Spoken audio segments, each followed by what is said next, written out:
السلام علیکم ورحمۃ اللہ وبرکاتہ۔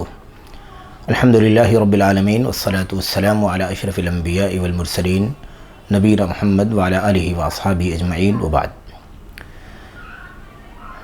نماز سیریز کے تحت امامت کے مسائل کا سلسلہ چل رہا ہے۔ اس ضمن میں اس وقت جو ہمارے سامنے مسئلہ ہے وہ بھی ان مسائل میں سے ہے جن پر آئے دن گفتگو ہوتی رہتی ہے اور سلسلے میں سوالات ہوتے ہیں۔ وہ مسئلہ یہ ہے کہ فرض پڑھنے والا، امامت کرنے والا فرض پڑھ رہا ہو اور اس کے پیچھے نفل کی حیثیت سے کوئی شخص اگر نفل پڑھنے کے غرض سے اگر کوئی شخص شامل ہو جائے تو کیا اس طرح سے امامت اور یہ اقتداء درست ہے یا نہیں؟ مفترض کی امامت میں متنفل نماز پڑھ سکتا ہے یا نہیں؟ اسے عام طور پر اس طرح سے تعبیر کیا جاتا ہے۔ یہ مسئلہ بہت ہی واضح ہے اور اس طرح کی امامت درست ہے، اقتداء درست ہے، اس میں کسی طرح کا کوئی اختلاف نہیں ہے۔ اس کی وجہ یہ ہے کہ اس سلسلے میں واضح دلیل موجود ہے اور اس کا تذکرہ اس سے پہلے بعض مسائل کے ضمن میں آپ کے سامنے آ چکا ہے۔ وہ حدیث جو ہے دلیل اس کی کہ فرض پڑھنے والے کے پیچھے نفل پڑھنے والا شامل ہو کر کے پڑھ سکتا ہے، فرض پڑھنے والے امام کے پیچھے نفل پڑھنے والا مقتدی نماز ادا کر سکتا ہے۔ حضرت ابو سعید رضی اللہ تعالیٰ عنہ کی حدیث ہے کہ نبی کریم صلی اللہ علیہ وسلم نے ایک شخص کو دیکھا کہ وہ تنہا نماز پڑھ رہا ہے۔ ایک شخص کو تنہا نماز پڑھتے ہوئے دیکھا تو اللہ کے نبی علیہ الصلوۃ والسلام نے فرمایا الا رجل یتصدق علی ھذا فیصلی معہ۔ اللہ کے نبی علیہ الصلوۃ والسلام نے فرمایا کیا کوئی شخص نہیں ہے جو اس پر صدقہ کرے، یعنی اس کے ساتھ نماز پڑھ لے؟ یہ اکیلا شخص نماز پڑھ رہا ہے، کیوں نہ کوئی شخص ثواب حاصل کرنے کے لیے اور اسے ثواب کا مستحق بنانے کے لیے اس کے ساتھ شامل ہو جائے اور اس کے ساتھ نماز پڑھ لے؟ تو یہ بہت ہی واضح دلیل ہے۔ آپ دیکھیں کہ جو شخص نماز پڑھ رہا تھا وہ اپنی نماز پڑھ رہا تھا، وہ فرض نماز پڑھ رہا تھا۔ اللہ کے نبی علیہ الصلوۃ والسلام نے فرمایا کہ کیا کوئی نہیں ہے جو اس پر صدقہ کر دے، اس کے ساتھ نماز پڑھ لے؟ ظاہر ہے کہ جن کو مخاطب کر کے اللہ کے نبی علیہ الصلوۃ والسلام نے فرمایا وہ لوگ ابھی آپ کے ساتھ نماز پڑھ رہے تھے اور آپ کے ساتھ نماز پڑھ کر کے فارغ ہوئے تھے۔ آپ نے ان میں سے کسی کو کہا کہ نماز میں اس کے ساتھ نماز پڑھ لے، اس کے ساتھ نماز میں شامل ہو جائے۔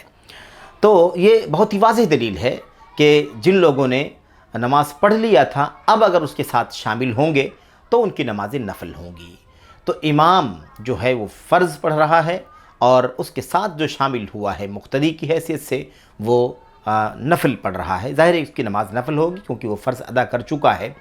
تو یہ دلیل ہے بہت ہی واضح طور پر اور اس سے ثابت ہوتا ہے کہ فرض پڑھنے والے امام کے پیچھے نفل پڑھنے والا مقتدی شامل ہو سکتا ہے۔